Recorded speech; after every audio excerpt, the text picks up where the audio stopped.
दोस्तों नमस्कार। राजस्थान के चर्चित भंवरी देवी हत्याकांड के बारे में आपने अब से पहले कभी न कभी तो सुना ही होगा। उसी भंवरी देवी के शव को जलाने वाले गैंगस्टर विश्नाराम को गिरफ्तार किया गया है। ये गैंगस्टर इतना ज़्यादा खतरनाक है कि राजस्थान की पुलिस पर गोलियां चलाने के लिए ये जाना जाता है। जब आप इसके खतरनाक होने का अंदाज़ा लगाएंगे तो इस बात से लगा सकते हैं कि इसको पुलिस पिछले 6 महीने से पकड़ने की कोशिश कर रही थी, लेकिन ये गैंगस्टर हर बार पुलिस पर फायरिंग करता और फायरिंग करने के बाद बहुत ही आसानी से फरार होने में सफल हो जाता। 2 साल से जमानत पर था। इसके ऊपर 1 लाख रुपए का राजस्थान की पुलिस ने सरकार ने इनाम रखा था और जैसा जिक्र किया मैंने 6 महीने से राजस्थान की पुलिस इसे तलाश कर रही थी। तो ये गैंगस्टर कैसे गिरफ्तार हुआ, कौन थी भंवरी देवी जिस हत्याकांड ने पूरे राजस्थान की राजनीति को झकझोर कर रख दिया था, बताएंगे आपको आज के इस खास वीडियो में। नमस्कार, मेरा नाम है देवनाथ पांडे और आप देख रहे हैं BDF न्यूज। सबसे पहले आपको इस गैंगस्टर को देखिए, इसके बारे में पहले हम बताएंगे, फिर आपको भंवरी देवी के बारे में बताएंगे। तो ध्यान से देखिए, इस खतरनाक गैंगस्टर को आज से करीब 2 साल पहले ये गैंगस्टर जमानत पर बाहर आया था। भंवरी देवी हत्याकांड का आरोपी है विश्नाराम जांगू। इसे कल रात जोधपुर के लोहावड़ थाना इलाके के दयागोर गांव से पकड़ा गया। गैंगस्टर विश्नाराम ने जमानत पर बाहर आने के बाद अपनी गैंग को एक बार फिर से एक्टिव कर लिया। पुलिस 10 दिन पहले उस पर 1 लाख रुपए का इनाम घोषित की थी बढ़ाकर। फलोदी और जोधपुर ग्रामीण पुलिस ने संयुक्त कार्रवाई की और इसे गिरफ्तार किया। जोधपुर ग्रामीण के जो SP हैं पुलिस के, धर्मेंद्र यादव, उन्होंने कहा है कि विश्नाराम मूल रूप से जालोड़ा गांव का रहने वाला है और उस पर अब तक करीब 60 से ज़्यादा मामले दर्ज हैं। जमानत पर बाहर आने के बाद से वो लगातार अपराध कर रहा था। गैंगस्टर विश्नाराम को पहले भी पुलिस ने 3 बार पकड़ने की कोशिश की थी, लेकिन हर बार वो पुलिस की आंखों में धूल झोंकता था और फिर वहाँ से फरार हो जाता था। ऐसे में DSP की टीम ने अपने एक मुखबिर तंत्र को फैलाया, एक्टिव किया और पिछले कुछ दिनों से उसकी एक एक एक्टिविटी को ट्रेस किया जा रहा था। और जब शनिवार को उसके अपने गाँव में होने की सूचना मुखबिर तंत्र से मिली तो थोड़ी देर बाद वो किसी मंदिर में दर्शन करने के लिए भी जाने वाला था, वहाँ के लिए रवाना भी हो चुका था और पुलिस पहले से ही घात लगाकर बैठी थी। गांव के चारों तरफ से घेराबंदी की गई उसकी, और उसकी एक स्कॉर्पियो कार थी, उसे टक्कर मारकर पुलिस ने उसे रोका। पुलिस पर हमला करने का तो वो आदतन अपराधी था ही, उसने फिर से उसी तरह से पुलिस पर हमला करके भागने की कोशिश की, लेकिन इस दौरान पुलिस काफ़ी एक्टिव थी और विश्नाराम को मारकर पत्थरों में गिरा दी। दोनों पैरों में चोटें आई उसके और पुलिस ने उसे दबोच लिया। उसे लोहावड़ अस्पताल ले जाया गया और यहाँ से शुरुआती इलाज हुआ उसका। उसके बाद एक अस्पताल में उसे रेफ़र किया गया। जोधपुर ग्रामीण की जो पुलिस की टीम है, जैसा मैंने जिक्र किया, बहुत दिन से तलाश कर रही थी। विश्नाराम लोहावड़ पुलिस पर, जैसा कि हमेशा से वो फायरिंग करने के लिए बदनाम था, लेकिन इस बार वो फायरिंग नहीं कर पाया और इस बार पुलिस उस पर भारी पड़ी और वो गिरफ्तार हुआ। और 1 हफ्ते पहले भी शेरगढ़ में पुलिस ने विश्नाराम को घेरा था और वहाँ से भी वो इसी तरह से भाग गया था। साल 2021 में विश्नाराम के बारे में कहा जाता है कि वो जो जमानत पर बाहर आया, उसने एक बार फिर से क्राइम की दुनिया में कदम रखा, एक्टिव हुआ और लगातार उसका देखा जा रहा था कि राजू मांझू जो गैंग है राजस्थान में, जो फ़िलहाल पुलिस की कस्टडी में है, जेल में है इस वक्त, इस गैंग से उसकी अदावत चल रही है राजस्थान में। और कहा जाता है कि इसने अपनी एक गैंग खड़ी की है और इसके गैंग में भी कई सारे बदमाश इसकी गैंग में भी हैं, जो राजस्थान में रह के जोधपुर या फिर आसपास के इलाकों में इस तरह की वारदातें करके हमेशा जो है सुर्खियों में रहते हैं। तो राजू मांझू के बारे में इससे पहले हमने आपको बहुत बार बता रखा है, जो इसका विरोधी गैंग है, लेकिन इसके बारे में शायद मैं पहली बार बता रहा हूँ। 11 अगस्त को पुलिस मुख्यालय की तरफ से इसके ऊपर जो इनाम राशि थी उसे बढ़ाई गई थी, 1 लाख रुपए कर दी गई थी और उसी के बाद से पुलिस ने गैंगस्टर विश्नाराम को पकड़ने की प्लानिंग भी एक नए सिरे से की थी।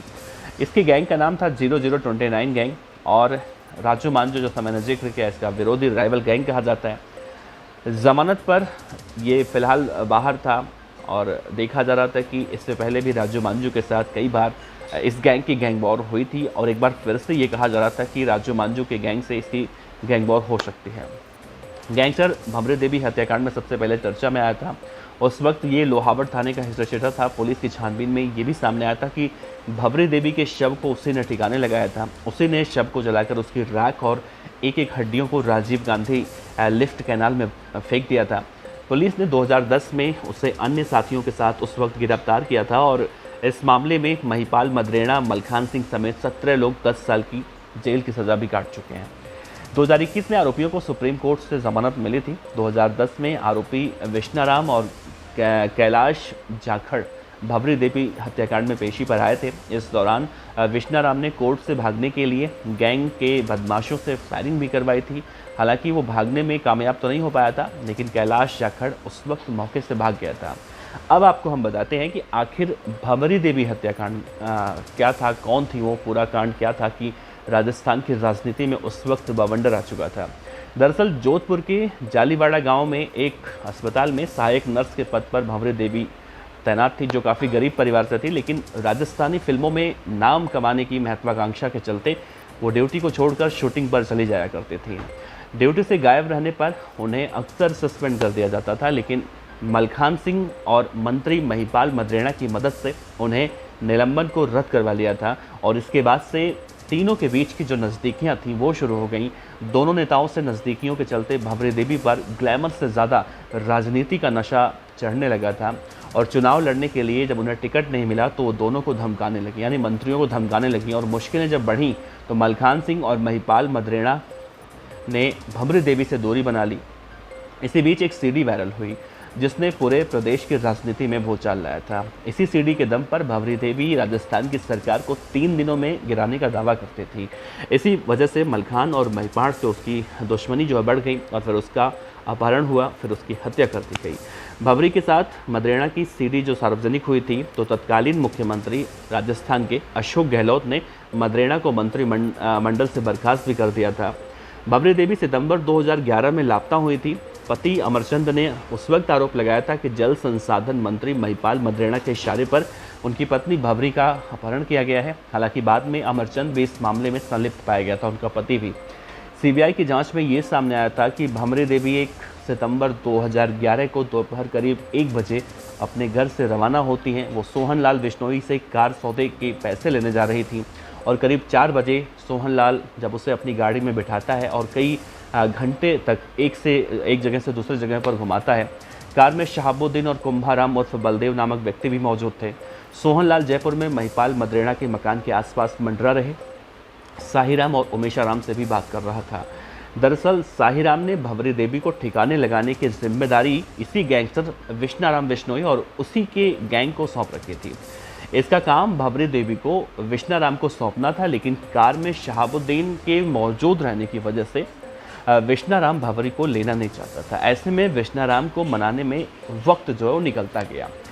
इसी बीच भवरी देवी पर लोग जो है बेरोदा ले गए और बोरोदा पहुंचने से पहले विश्नाराम भवरी को ले जाने के लिए तैयार हो गया। उस वक्त बलदेव ने गाड़ी घुमाई थी तो भवरी को शक हुआ और उसने चलती गाड़ी का दरवाज़ा खोला और नीचे कूदने की कोशिश की। ये देखकर सोहनलाल और शहाबुद्दीन ने भवरी देवी को आगे की सीट की तरफ खींचा और दोनों ने भवरी का सिर और गर्दन दोनों सीटों के बीच में दबा दिया। दम घुटा और भवरी देवी निढाल हो गई। उनके मरते ही गाड़ी में सवार तीनों लोगों के जो हाथ पैर फूल गए और थोड़ी ही देर में ये जालोड़ा इलाके में पहुंचे और विश्नाराम से मिले। भवरी को मरा देखकर विश्नाराम ने शव लेने से इनकार कर दिया। सहीराम ने अपने फ़ोन से ही विश्नाराम की महिपाल मदरेणा मंत्री साहब से बात करवाई। महिपाल ने विश्नाराम से शव को ठिकाने लगाने में कहा कि मदद कर दो और इस बात का हर संभव मदद करने का भरोसा दिया। इस पर करीब रात के 9 बज चुके थे। विश्नाराम ने भवरी के शव को अपनी गाड़ी में रखा और अज्ञात जगहों पर ले जाकर जलाने के बाद नहर में फेंक दिया। इस दौरान उसके साथ अशोक, कैलाश और ओम प्रकाश भी थे। सीबीआई ने नहर की तलाशी करवाई तो जो अस्थियां विसर्जित करने वाला बोरा होता है एक जगह वहां पर अटका मिला और इसमें कुछ अस्थियां उस वक्त बची हुई थी। जांच के लिए सीबीआई ने भवरी देवी के बेटे और बेटी के जो डीएनए के साथ भवरी देवी की अस्थियों को अमेरिका में एफबीआई के पास भेजा। एफबीआई ने जांच के बाद पुष्टि की कि ये अस्थियां भवरी देवी की हैं और इससे साफ हो गया कि भवरी देवी अब जिंदा नहीं है, उन्हें मारा जा चुका है। सीबीआई ने कड़ी से कड़ी जोड़ते हुए जांच की प्रक्रिया शुरू की तो कई नाम सामने आए, लेकिन चुनिंदा लोगों पर ही ध्यान केंद्रित किया गया और आखिरकार सहीराम, उमेशाराम, महिपाल मदरेणा, विश्नाराम, सोहनलाल, मलखान सिंह बिश्नोई और उसका भाई पारसराम और भवरी के पति अमरचंद समेत 17 लोगों को इस मामले में गिरफ्तार कर लिया गया। और सबसे अंत में इंदिरा बिश्नोई भी पुलिस के हत्थे चढ़ी थी। सीडी कांड के बाद महिपाल मदरेड़ा, मलखान सिंह और परसराम बिश्नोई, इंदिरा बिश्नोई और भंवरी देवी का पति अमरचंद, सोहनलाल कुंभाराम, शहाबुद्दीन ने पहले किडनैपिंग की थी और हत्या की पूरी साजिश रची थी। और इसका मुख्य सूत्रधार साहिराम था। उमेशाराम ने साहिराम का उस वक्त सहयोग किया था। विश्नाराम, कैलाश जाखड़, अशोक, ओम प्रकाश ने मिलकर भंवरी के शव को जलाया था और उसकी राख को नदी में बहा दिया था। हालांकि पैसों के लेन देन की भूमिका उस वक्त सामने आई थी। एक आरोपी था रेशमाराम, जो इंदिरा का सहयोगी था, उसे भी फिलहाल जमानत मिल चुकी है। इस केस में देखा जाए तो इंदिरा को छोड़कर सभी आरोपियों को सुप्रीम कोर्ट से जमानत मिल चुकी है। तो ये थी भंवरी देवी की कहानी। और भंवरी देवी के लाश को, उनके शव को ठिकाने लगाने वाला गैंगस्टर इस वक्त गिरफ्तार हुआ है, जो पुलिस पर गोलियां चलाने के लिए काफ़ी बदनाम हुआ करता था। इस बार भी उसने सोचा कि राजस्थान के जोधपुर की पुलिस को वो गोलियों के दम पर चकमा देने में कामयाब हो जाएगा, लेकिन उसे नहीं पता था कि 11 अगस्त को उसके इनाम की राशि 1 लाख बढ़ाई जा चुकी है और राजस्थान की पुलिस इस बार कोई भी कोर कसर नहीं छोड़ना चाहती थी और इस खतरनाक गैंगस्टर को इस वक्त गिरफ्तार कर लिया गया है। तो भंवरी देवी की कहानी को लेकर आपका क्या कहना है, इस गैंगस्टर को लेकर आपका क्या कहना है, नीचे कमेंट बॉक्स में अपने विचार रख सकते हैं। शुक्रिया।